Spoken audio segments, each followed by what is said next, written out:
Assalamualaikum warahmatullahi wabarakatuh. Anak-anak, kita pelajari pada pertemuan kimia kali ini, pertemuan kimia kelima, mempelajari struktur atom dan sistem periodik unsur. Dengan tujuan pembelajaran, siswa dapat menentukan letak unsur dalam tabel SPU. Ya, kita simak.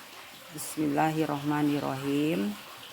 Tabel sistem periodik unsur mengalami perkembangan, yaitu mulai dari digolongkan dengan dua golongan, tabelnya logam dan non-logam. Lalu dalam satu tabel sistem periodik unsur dibagi menjadi tiga, yaitu dengan nama triad Glober-Reiner. Semakin banyak lagi ditemukan unsur, maka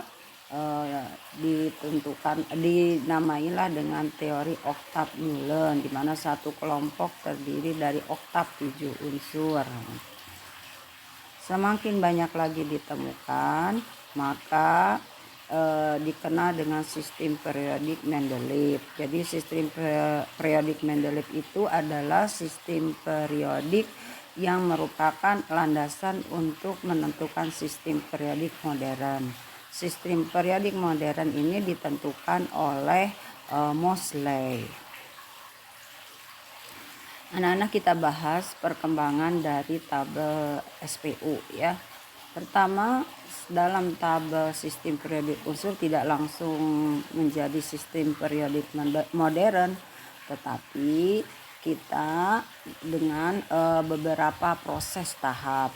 Yang pertama adalah menurut Lavoisier bahwa unsur-unsur dikelompokkan menjadi dua karena berdasarkan sifatnya. Ada yang logam, ada yang non-logam. Contoh logam adalah unsur besi, emas ya, atau lain-lain. Kalian bisa lah lihat dalam kehidupan sehari-hari banyak contoh logam ya. Lalu non-logam, contohnya karbon. Non-logam ini sifatnya ya padat juga sama dengan logam, tetapi gas juga termasuk juga non-logam ya. Jadi lebih luas lagi nanti pada sistem periodik berikutnya ya, adalah sistem periodik Dobereiner, di mana satu kelompok itu terdiri dari 3 unsur ya nak ya. Nah, 3 unsur ini nak dalam satu kelompok, di mana kata Dobereiner berdasarkan massa atom relatifnya, unsur-unsur dapat dikelompokkan ke dalam kelompok 3 unsur, di mana unsur yang di tengah merupakan rata-rata dari massa unsur di tepi. Jadi di tengah itu yang kedua nak. Jadi menentukan massa atom relatif unsur yang kedua adalah merupakan penjumlahan dari unsur yang di tepi itu yang ke 1. 40 contohnya ini ya, kalsium ditambah barium 137. 40 ditambah 137 dibagi 2, maka kita perolehlah massa atom relatif strontium 88. Jadi menurut Dobereiner kita bisa menentukan unsur yang di tengah dengan menjumlahkan unsur yang di tepinya itu adalah yang pertama dan yang ketiga dibagi 2 ya. Lanjut nah. Semakin banyak lagi ditemukan, maka dikelompokkanlah unsur-unsur itu berdasarkan kenaikan massa atom. Maka sifat unsur tersebut akan berulang setelah unsur ke-8. Jadi oktav itu ya, unsur ke-8-nya itu akan kembali ke unsur ke-1 ya, oktav nih ya. 1 2 3 4 5 6 7 8, oktav ada 8 ya. Jadi sifat unsur tersebut akan berulang setelah unsur ke-8. Jadi sifatnya berulang kembali ke awal. Ini yang dikenal dengan hukum oktav Newland ya. Lanjut. Nah, inilah cikal bakal daripada unsur modern, diawali oleh unsur yang dikemukakan oleh Mendeleev ya. Di mana unsur disusun berdasarkan baris yang dikenal dengan nama periode dan berdasarkan kenaikan massa atom periodenya itu, dan kolom kolom itu golongan, disusun berdasarkan satu kolom itu sifatnya mirip ya. Mendeley juga punya kelebihan, dia akan menyiapkan tempat kosong dengan keyakinan akan banyak ditemukan unsur yang baru akan menempati tempat kosong tersebut. Nah, inilah sistem periodik modern anak-anak. Kalau kita simak sistem periodik modern itu, kita akan lihat ada tempat yang strip-strip ini. Inilah tempat kosong yang disediakan untuk Mendeleev, yang oleh Mendeleev akan ditemukanlah unsur-unsurnya ya, berdasarkan sifat-sifatnya. Per kolom dia memiliki sifat yang sama ya.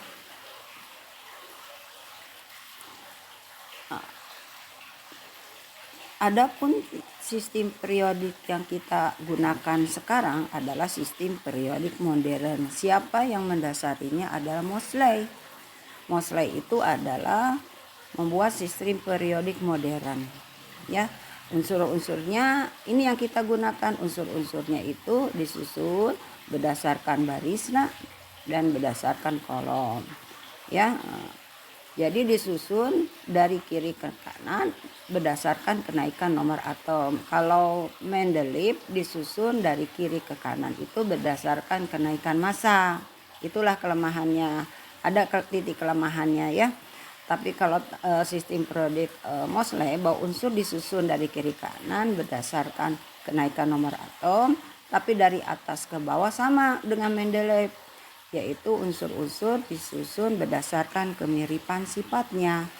Nah, pada tabel periodik modern ini kita memiliki ada golongan A, ini lihat golongan A, ada golongan B, ada golongan lantanida, ada juga golongan actinida. Nanti kita lebih jelas lagi dipelajari.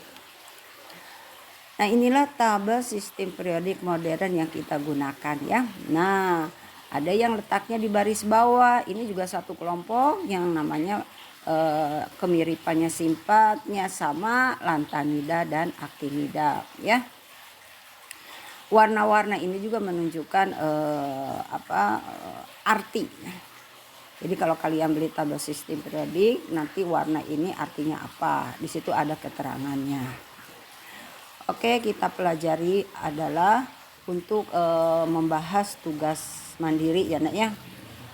Tugas mandirinya yaitu kalian yang akan kerjakan menentukan letak unsur dalam tabel sistem periodik modern ya.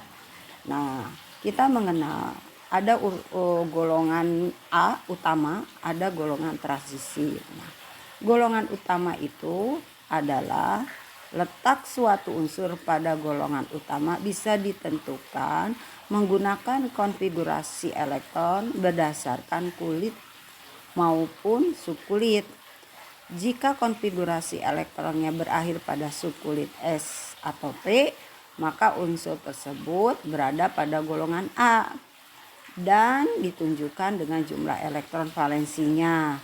Sedangkan periode ditunjukkan oleh jumlah kulit. Nanti kita lihat contohnya lebih jelas ya. Natrium nomor atomnya 11. Susunan menurut Niels Bohr ini 2, 8, 1. Pada kulit K 2. Pada kulit L 8. Pada kulit M 1. Nah, menentukan golongan kita bisa lihat elektron valensinya. Pada kulit M adalah golongan 1A karena elektron valensi pada kulit M 1 ya. Periode keberapa? Kita lihat nomor kulit terbesarnya adalah nomor 3. Jadi unsur Na terletak pada periode 3 dan golongan 1A.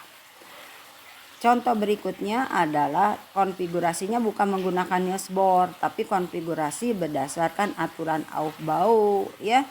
Nah, kita susun contoh 17 klor 17 ya. 1S2. Kita lihat aturannya ya. 1S2. S itu maksimum 2 elektron. P maksimum 6. Maksimum ya. 1S2. 2. Setelah 1S mengisi 2S2. 4. Setelah S langsung 2P6. Jadi 8 ya, 2 ditambah 6, 8.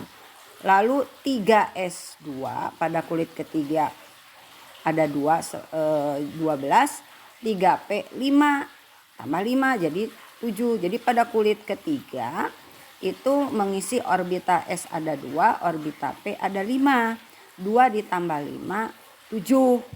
Maka elektron valensinya kita lihat di orbita S ada 2, di orbita P ada 5. Jumlahkan jadi 7. Sedangkan menentukan periode, lihat N terbesarnya ya ketiga. Berarti dia terletak pada periode ketiga, ya.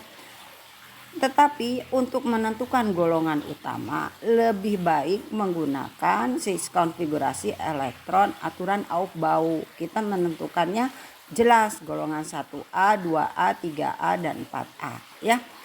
Dan bisa menentukan juga golongan transisi kalau kita menggunakan konfigurasi elektron menurut aturan Aufbau, ya. Nah, kita lihat menentukan periode dan golongan itu contohnya. Sekarang kesimpulannya menentukan periode dilihat dari nomor kulit terluar, ya. Kalau nomor kulit terluarnya mengisi 3S2 ya N-nya 3, periode 3 seperti contoh tadi ya ya. Lihat aja tabelnya.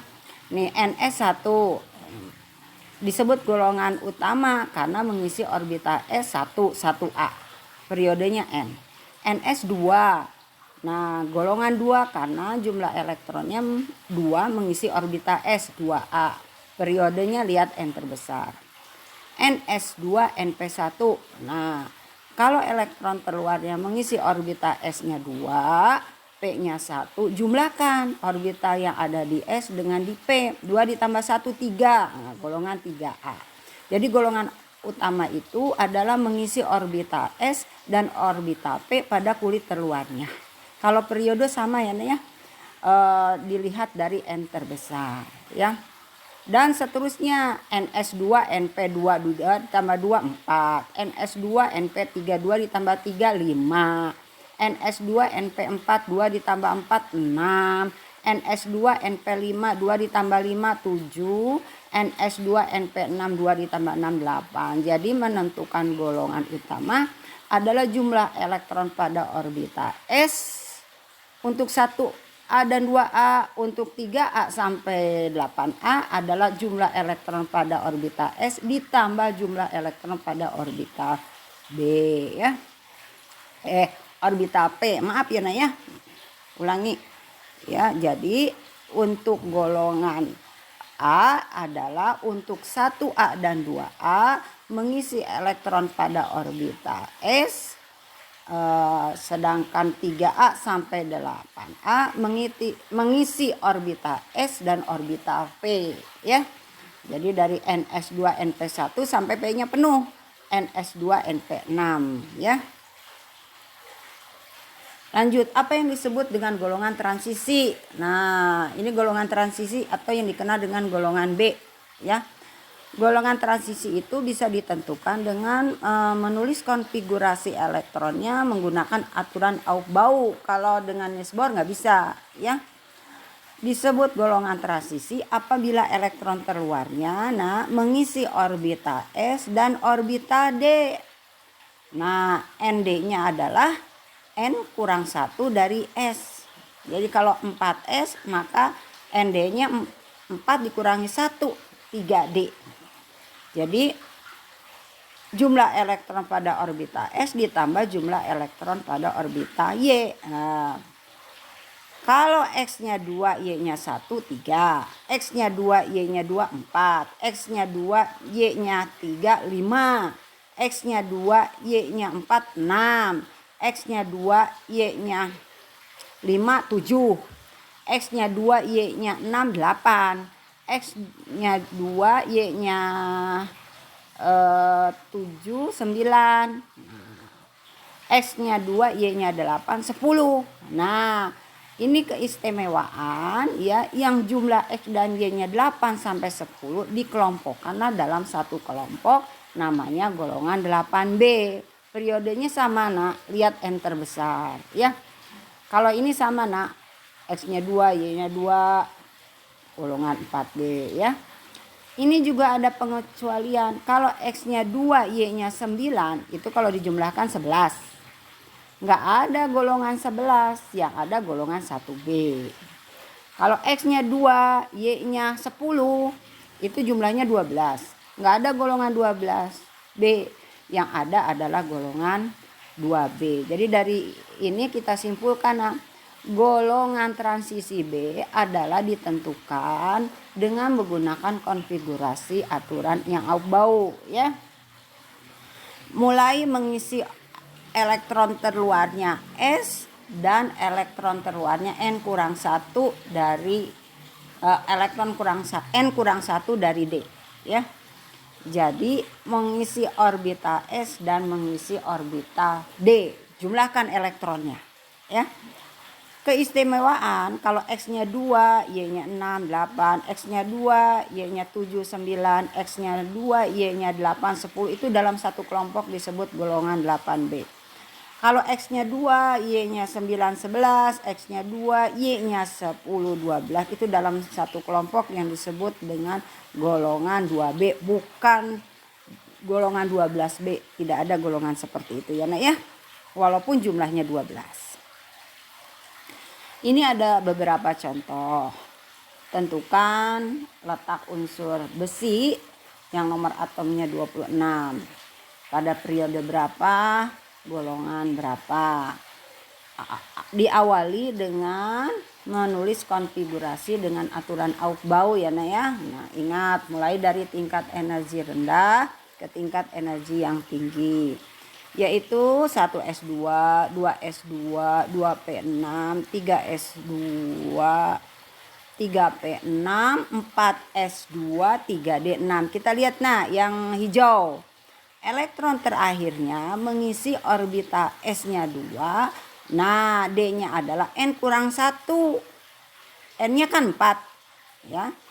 Kurang 1 berarti 3D6. Nah, jumlahkan elektron pada orbita S dan D. 2 ditambah 6, 8. Maka besi masuk ke golongan 8B. Nah, kita lihat nih. Sedangkan periode, lihatlah N terbesar. N terbesarnya adalah 4. Maka masuk besi itu ke golongan periode keempat. Enak, ya. Lanjut contoh lagi. Ada pengecualian nih. Tembaga terletak pada golongan berapa dan periode berapa? Tulis konfigurasinya tembaga. Nomor atomnya 29. 1S2, 2S2, 2P6, 3S2, 3P6, 4S2, 3D9. Nah, konfigurasi D-nya 9. D itu penuhnya 10. Orbita penuh itu lebih stabil. Maka ingin D penuh 10, minta 1 ke elektron pada orbita yang terdekat di 4S. Jadi minta 1, sehingga 4S1, 3D, 10. Nah, kalau dijumlahkan 1 ditambah 10, 11. Nggak ada golongan 11B, yang ada adalah 1B. Periodenya kita lihat, periode yang keempat, ya, N terbesarnya. Ini kita lihat nih. Nah, inilah kesimpulannya. Ini aturan Han, di mana orbita setengah penuh itu untuk orbita D5, penuh itu orbita D10, ya.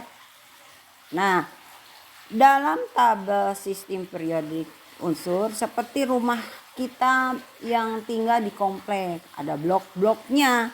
Menentukan blok itu dilihat dari konfigurasi elektron terluar valensi, ya. Ada disebut blok S.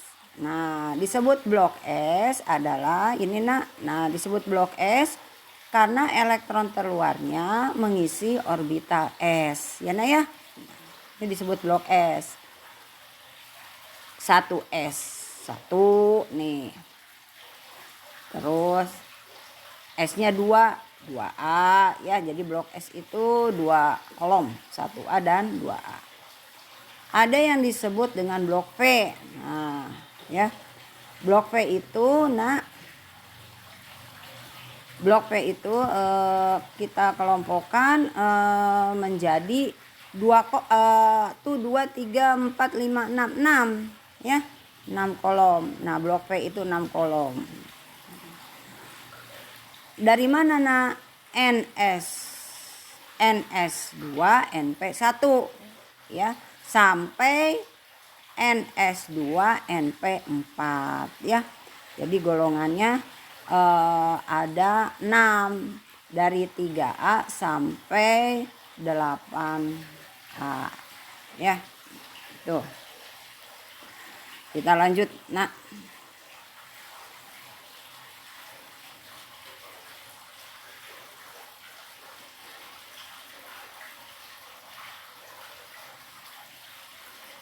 Ya. Tugas mandiri. Ini tugas mandirinya adalah tentukan letak unsur dalam tabel SPU. Jadi seperti tadi nak, tentukan ya X-nya unsur apa, Z-nya unsur apa, P-nya unsur apa, Y-nya unsur apa, R-nya unsur apa ya. Periodenya berapa, golongannya berapa ya, tentukan dengan konfigurasi aturan Aufbau. Lalu tentukan bilangan kuantumnya. Nah, kalian belajar di pertemuan 4 sudah pada bisa tentukan. Menentukan bilangan kuantum itu dilihat dari yang terakhir ya, nah ya, elektron valensi terakhir sudah dibahas. Terus 3, jelaskan perbedaan golongan A dan B ya. Golongan A dan B, nah, elektron valensinya berdasarkan elektron valensi golongan A, elektron valensinya mengisi orbita S untuk 1A dan 2A, dan orbita SP untuk 3A dan 8A. Kalau B, nah B apa ya, coba cari, tadi kan sudah dipelajari ya di sana. Berikutnya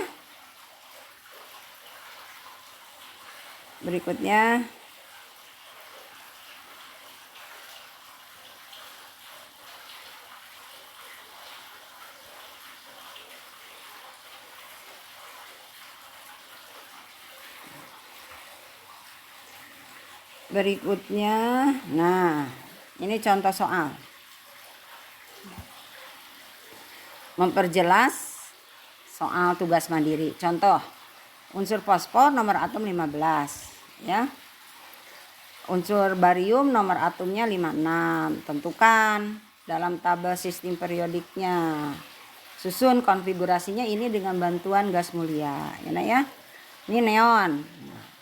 Neon ini nomor atomnya 10. Letaknya di baris kedua. Setelah baris kedua, baris ketiga. Jadi karena 15 berarti kurang 5 lagi.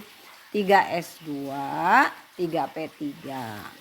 Dia letaknya di blok apa? Blok P. Karena blok P itu elektron valensinya mengisi orbita S dan P. Jumlahkan golongannya. 2 ditambah 3, maka akan kita lihat golongan 5A. Periodenya ya lihat N terbesar, yaitu periode 3 ya. Nah, untuk barium nomor atomnya 56. Kita boleh menggunakan aturan Aufbau 1S2, 2S2. Wah, itu tak. Kalau untuk nomor atom yang besar lebih hemat, lebih mempersingkat waktu menggunakan gas mulia ya. Gas mulia yang terdekat dengan barium, yang lebih kecil dari barium adalah xenon. Xenon itu nomor atomnya 54. Nah, udah 54 berarti barium 56. Sudah tercover oleh xenon 54. Jadi sisanya 2 lagi. Xenon itu letaknya di baris keempat ya. Nah, setelah baris keempat, baris kelima, yaitu 54, 56, tambah 2 lagi, 5S2. Karena dia mengisi elektronnya pada orbital S, orbital terluarnya, maka dia blok S. Golongan berapa? Lihat jumlah elektron di orbital S-nya. Ada 2. Berarti dia masuk ke golongan 2A. Periodenya lihat N terakhir. Ya. Berapa? 5. Maka periodenya 5. Yang variasi soal berikutnya sudah ditentukan konfigurasinya. Sekarang ditanyakan letaknya ya. Ini lebih mudah lagi. Nah, 1 S2, 2 S2, 2 P6, 3 S2, 3 P6, 4 S2, 3 D5.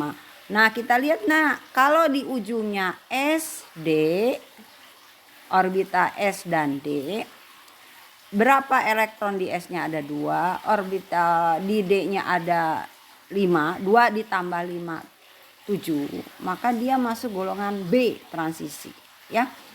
Berapa? 7B. Nah, N-nya lihat yang terbesar, N-nya keempat. Jadi periode 4 golongan 7B ya. Demikian nak PPT yang Ibu sampaikan, semoga bisa membantu dalam menjawab soal tugas mandiri ya. Salam sehat, jangan lupa 3M, menjaga jarak, memakai masker, mencuci tangan. Salam sehat. Wassalamualaikum warahmatullahi wabarakatuh.